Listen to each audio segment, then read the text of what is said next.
you ready? It is 6 o'clock, and I call this regularly scheduled Commerce City Council meeting to order. For our invocation, I would ask that we observe a moment of silence.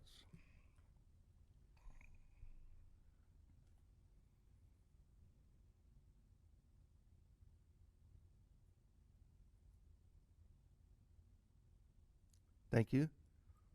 Mr. Lockhart, would you lead us in the pledge? Please stand and join me in pledge allegiance to the flag.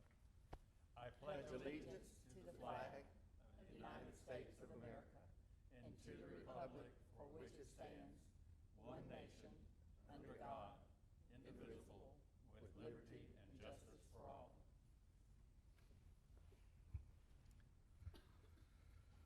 Item 4 is our consent agenda. Is there any item a council person wishes to remove from that agenda?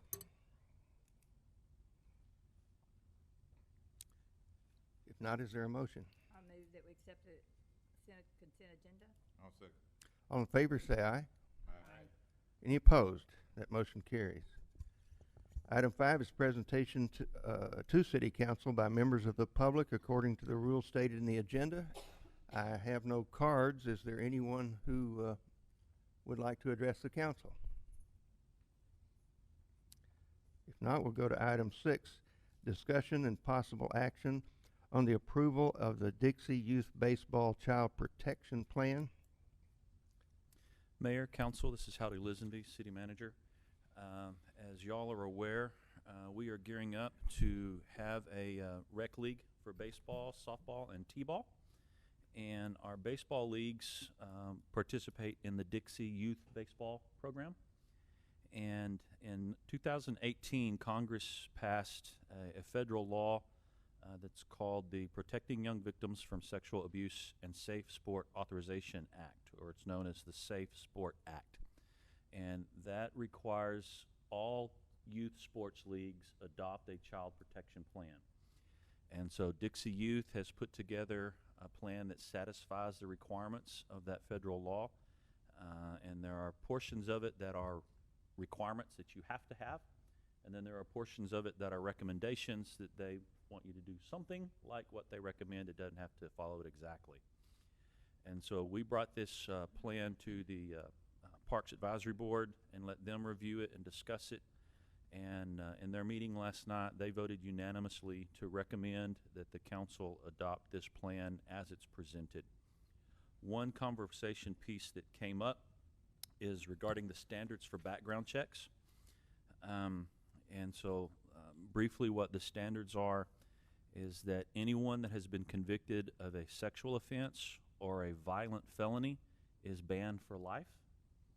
Anyone that has been found guilty of a felony drug charge is banned for 10 years. Anyone that has been found guilty of a misdemeanor, violent, or drug charge is banned for 7 years. And then any other misdemeanor, with the exception of traffic, is banned for 5 years. And so those are the standards that are recommended. They're not required, but they're recommended by Dixie. And the city had been approached to possibly make a change so that felony drug offenses and misdemeanor drug offenses would both be 7 years instead of differentiating between 10 and 7 for felony versus misdemeanor. Had a number of conversations with the chief, and really the difference usually boils down to a case-by-case analysis of what actually happened in the felony charge. But I don't like adopting policy that is case-by-case. I think it needs to be very clear guidance, especially when it's protecting our children. And so the recommendation we made is to follow the Dixie's policy of felony drug convictions would be a 10-year ban. There is one particular coach in this year's league that wants to coach his kids. 9 years ago while in college, he was in a vehicle with some other people that were committing felonies. Whether he was committing them or not, he was convicted because he was there with them. Some of the case indicates that he just may have been along for the ride and not the instigator of it. And it was 9 years ago. And so this policy would prevent him from coaching. he asked us to give him special consideration. I am not comfortable adjusting policy for one person because this guy this year may be phenomenal and it actually warrant it, but next year's guy may not be. And once you make an exception, you've made an exception for everybody. So we're recommending that you keep the felony drug charge at a 10-year ban and not adjust it to 7. The Parks Board agreed with that recommendation, and that's what we bring to you tonight for adoption. Questions? Move approval. Second. All in favor, say aye. Aye. Any opposed? That motion carries. Thank you. Item 7, second reading, discussion, and possible action on an ordinance amending ordinances 2020-13 and 2020-14 to specify City of Commerce water and wastewater rates. Mayor, Council, this is an item that we presented at the last meeting, and so this would be the customary second reading for an ordinance. We are not adopting any new rates, and we're not actually changing any rates with this move. We're recognizing practice and putting it into our regulation. For a number of years, the utility has charged residential rates, they've charged commercial rates, and those have been identified in the schedule of rates and charges. We also charge an industrial rate, and then we have contract customers, and they also pay a different rate than residential and commercial. And that has been the practice for a number of years, and it is common in most utilities. The ordinance really only established residential and commercial rate and didn't recognize industrial or these wholesale contracts. So we're adding those rates so that it's clarified. Part of that was in the issuance of the certificates of obligation that we did recently. The bond attorney felt like that could raise a question from the IRS if the rates we're charging aren't reflected in the actual ordinance. And so this is to clean that up and recognize what has been practiced for a number of years. So we're not changing or adjusting anybody's rates. We're just cleaning up the ordinance so that it reflects what is real practice.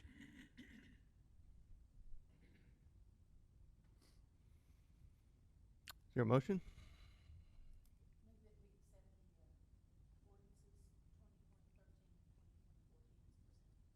Second. All in favor, say aye. Aye. Any opposed? That motion carries. Item 8, second reading, discussion, and possible action on an ordinance amending Chapter 10, Article 6, Section 10-1 to establish rules and regulations for the possession of a dangerous dog. I'm on drugs. I get into dogs.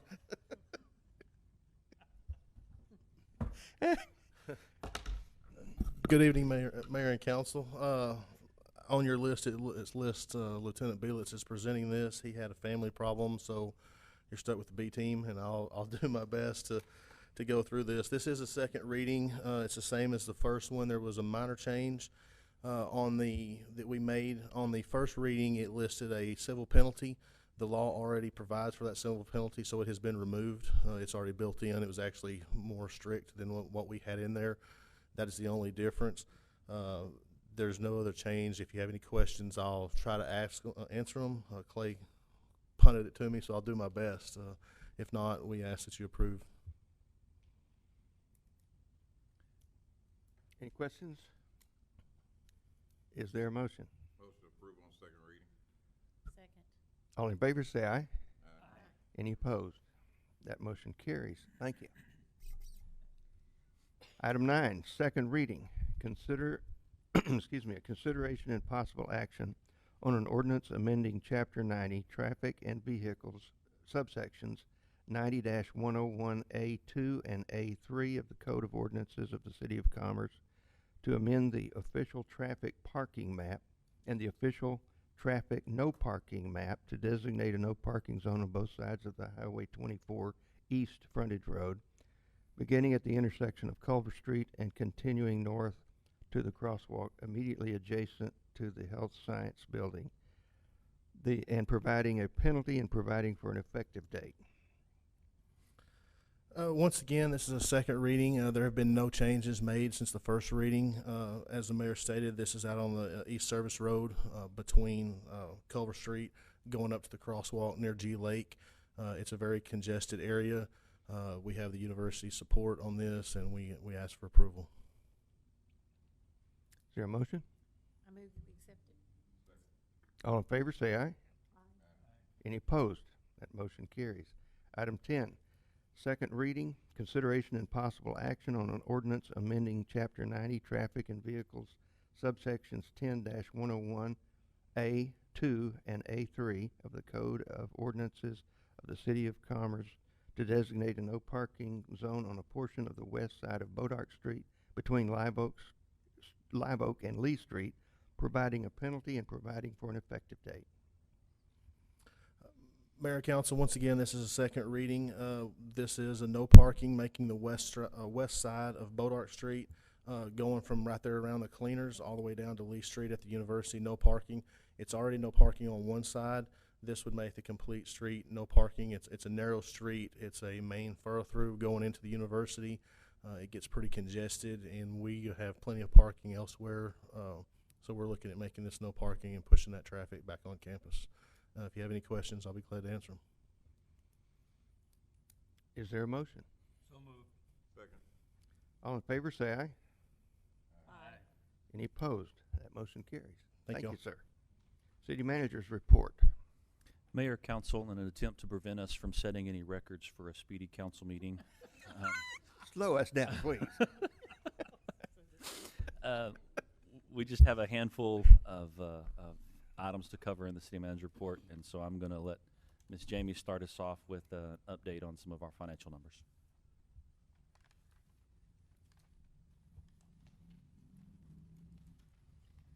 All right, good evening. I'm going to try not to drop it this time. Okay, so we're going to start off with your property tax revenue. As of February 2021, we've reached a total of $2,187,000 in property tax revenue. That brings us to almost 92% of our tax levy. And again, this fiscal year we budgeted at 97% of our tax levy. So we are on track to at least hitting our budget and hopefully succeeding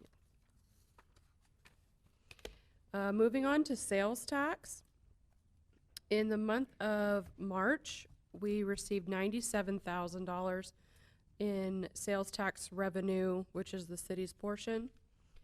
And total as of March, it's $629,000, and we budgeted $1 million for your sales tax revenue.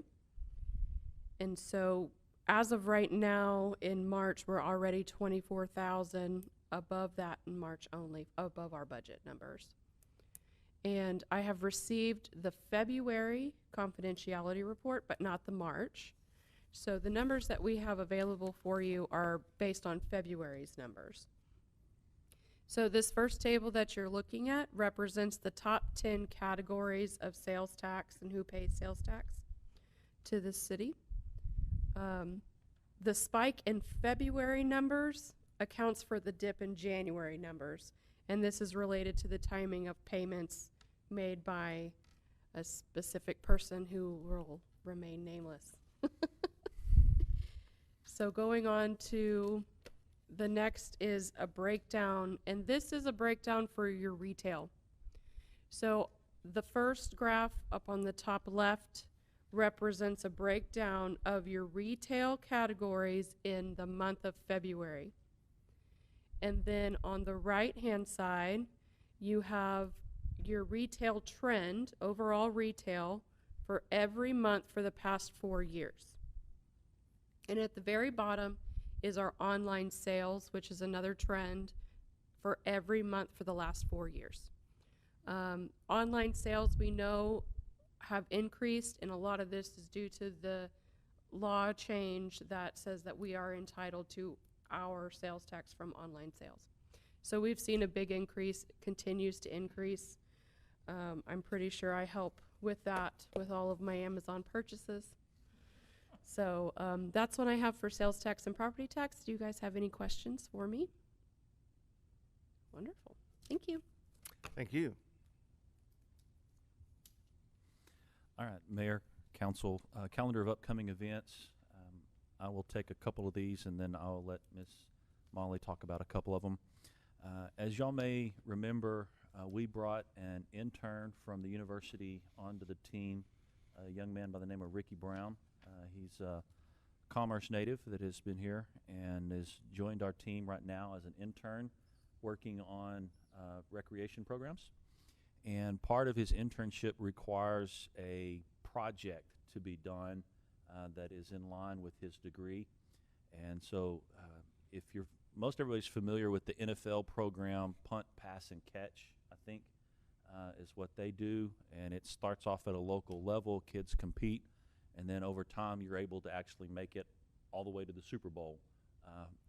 Major League Baseball has introduced a very similar event called the Hit, Pitch, and Run event. And Ricky's internship program is to bring that event to Commerce. And so on, I believe, April 17th, we are going to try to host our first annual Hit, Pitch, and Run event at the Emory Fields. And then, or Eddie Moore Fields, right? I'm getting the names right. At least I know where I'm at compared to Stephanie, but getting names right. But at the same time of that event, we want to do the dedication for field number 2 to Mr. Blake Shaw. This was supposed to have happened last year, but because of COVID, the baseball season was canceled, and so they postponed that dedication event. As some of you may remember, Blake worked for Texas A&M for about 20 years, and he was a member of the Commerce Leadership Institute. He was an avid fisherman. Blake was appointed to the Parks Board in 2011 and was a member at the time of his passing in August of 2019. Blake was married to Mandy, and they had 2 daughters, Madison and Savannah. Blake was a coach for the Dixie softball program for both of his girls, but he was also a friend and a positive influence to many athletes in Commerce. The Parks Board voted unanimously to name field number 2 after Blake in September of 2019. With the dedication ceremony was supposed to have been held at opening day of 2020 softball. COVID delayed that and then canceled the event. So on Saturday, April 17th at noon, a ceremony at Eddie Moore Sports Complex field number 2 will be held to honor Mr. Shaw. The public will be invited to attend, and the field will officially be named the Blake Shaw Field. And so that will be happening on April 17th. And Molly, I'll let you cover the rest. Mayor and Council, as you're aware, we have I believe it's a biannual event where once in the fall and then again in the spring, the Commerce Police Department participates in the National Prescription Drug Take-Back Day. This is where citizens have the opportunity to bring unwanted, unused, not just prescription, but any maybe expired drugs around the house and drop them off in the lobby of our Commerce Police Department from 10 a.m. to 2 p.m. on April 24th. We're getting the word out there now, but that event won't be till April 24th.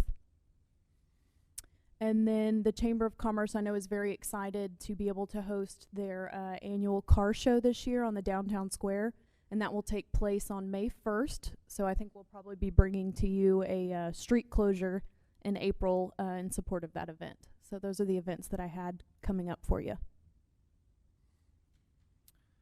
Mayor, Council, we have no major updates on personnel, but we are working on an employee survey to try to get some feedback from the employees regarding work conditions and their level of optimism in their job, and get a sense of how they feel about the culture of the organization, and frankly where they have confidence in their leadership. Those are dangerous questions to ask, but we're going to ask them anyway. And so that will be rolling out to employees in the coming weeks. And then regarding some of the projects that we have ongoing, we've been working with our attorney Charles on the procedures to sell city-owned lots. From my understanding, we can select a broker based on qualifications because it is a professional service. And so we're going to conduct a request for qualifications to see what brokers in the area are interested in representing us in the sale of these 30-plus lots. And then once we have a recommendation, we'll bring that to council for approval to select a broker and move that project forward. This update is related to the second readings that y'all just passed. There has been some feedback from the public to staff about parking issues around the university. And I've worked in other cities that have universities, so it's not unique to Commerce. When the conversation starts, all the residents are upset that students are parking in front of their house.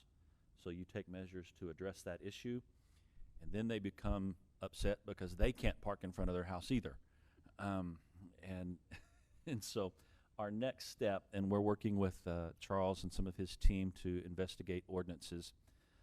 One practice that we're considering is an ordinance and a program where the residents can come to us and get either a decal to put in their window or at least temporary passes, so when their family and their friends come over, they can actually park in front of their friend's home, but they'll just put something in the window so that we don't write them tickets for being at their own house. And so there are some practices out there that seem to be effective. We hope to bring you some ordinance language in that regard soon. Next project update is a project that began a number of years ago, and it's the raw water pump station at Lake Tawakoni and the motor controls. I think most of you are familiar with that. I became more familiar with that over the past couple of weeks, and I will withhold much of my frustration. Jamie and I have talked about it a number of times. Briefly, this project started a number of years ago and was being conducted by Hayter Engineering out of Paris, which continues to do phenomenal work for the city. And the last step of that project, which was funded by the Water Development Board, was to update the motor control system at the intake station at Lake Tawakoni. As you may recall, the motor controls at the water treatment plant caught on fire a number of years ago. Well, the motor controls at Lake Tawakoni are the exact same systems that caught on fire at our water treatment plant. So the hope about 2 years ago was to replace that whole system so that we don't potentially encounter another fire. Well, as Hayter completed the design and all of the steps necessary to do that project, the budget for that project was anticipated to be about $450,000, and there was only $200,000 remaining of the Water Development Board money. So they decided to go after a grant from the Department of Agriculture to make up the difference so that they could fund that project. Well, if you have money from the Texas Water Development Board and you're hoping to get money from the U.S. Department of Agriculture, those agencies have completely different rules in how projects are administered. So in order to use money from the Department of Agriculture, we could not use Hayter Engineering because they weren't procured by Department of Agriculture rules. They were procured by Water Development Board rules. And long story short, we had to completely start over. An engineering firm, KSA, was selected. And so y'all awarded a contract, I believe in 2020, to KSA to take on that project. That means KSA has to completely start over from scratch. And so the design work that was done by Hayter and paid for to Hayter, KSA got a copy of it, but they're going to start over because they're different engineers, and so we get to pay for the design work again. So we'll pay for that design twice, which is somewhat frustrating, but that's the rules from Department of Agriculture. So then last week, I had been reaching out to KSA to try to schedule a meeting since I joined the team, and so last week I was finally able to get a call with everybody together in one virtual room, and I found out that KSA was awarded the project in November of 2020. It is now March of 2021, and KSA hasn't even started. And the grant expires in December of 2021.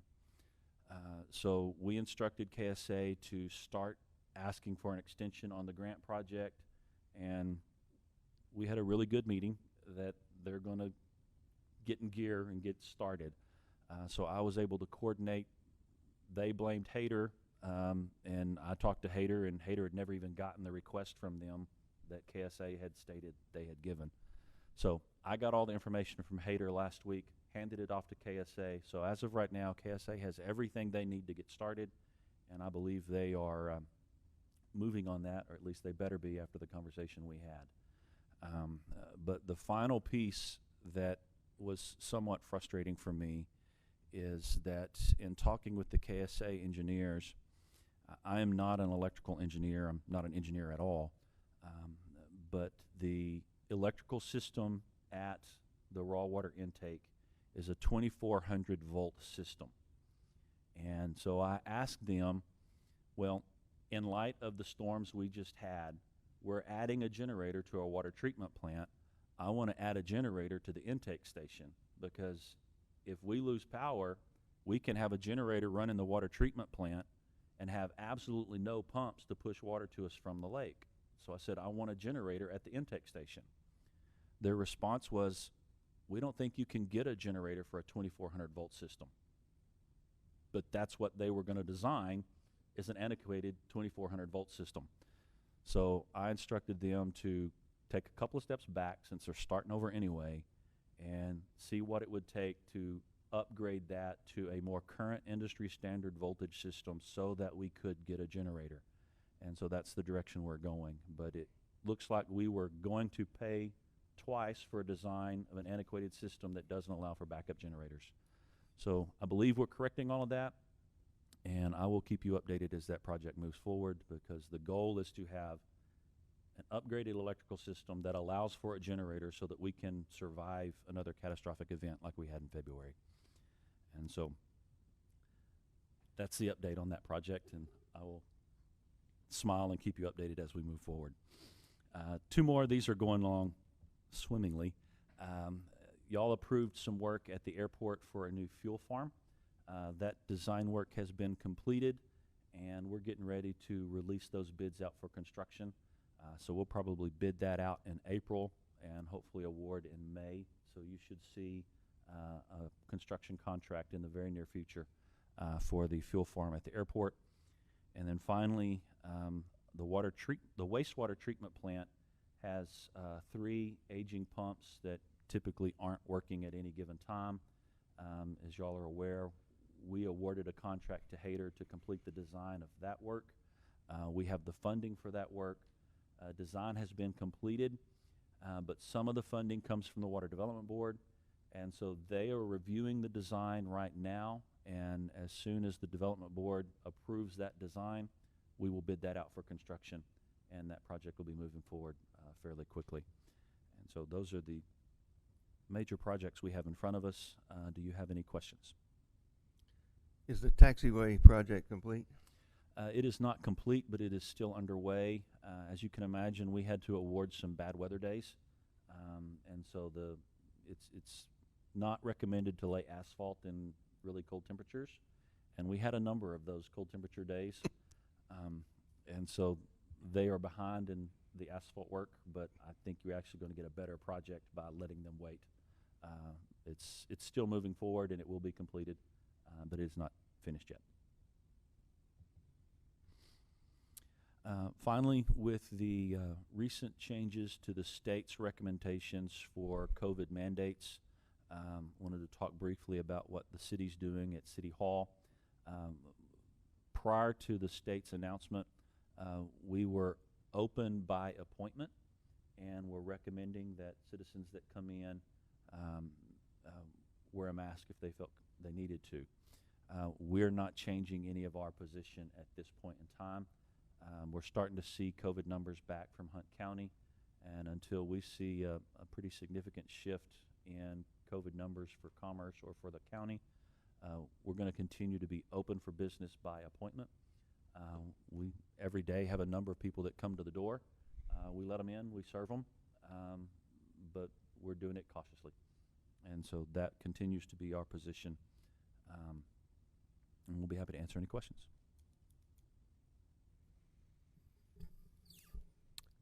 Can I add one more item to the calendar of upcoming events? So early voting will take place from April, I believe it's the 19th or 20th, that Monday, through the following Tuesday, with extended voting hours on the 20th and the 22nd from 7 a.m. to 7 p.m. As a reminder, that Tuesday, April 20th, is the date of our regular city council meeting. So join us for a city council meeting, come up and vote. So we'll be a polling place during that week and a half, and then we'll also be a polling place on Election Day, May 1st. So early voting starts on a Monday. So that would be April the 19th. And then it'll go through the next Tuesday, which is the The 27th. 27th, With extended voting from 7 to 7 on the 20th and 22nd. Since Molly made an addition, I want to throw a little public broadcast out here for a second.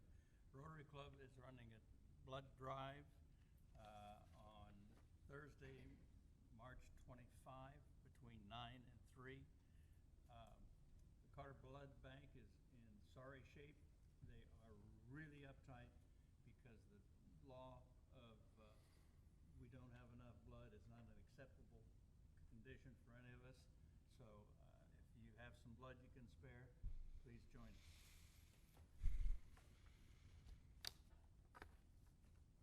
And where did you say that would be located? That will be at the Public Safety Building in front of the police department. The van will be right in front.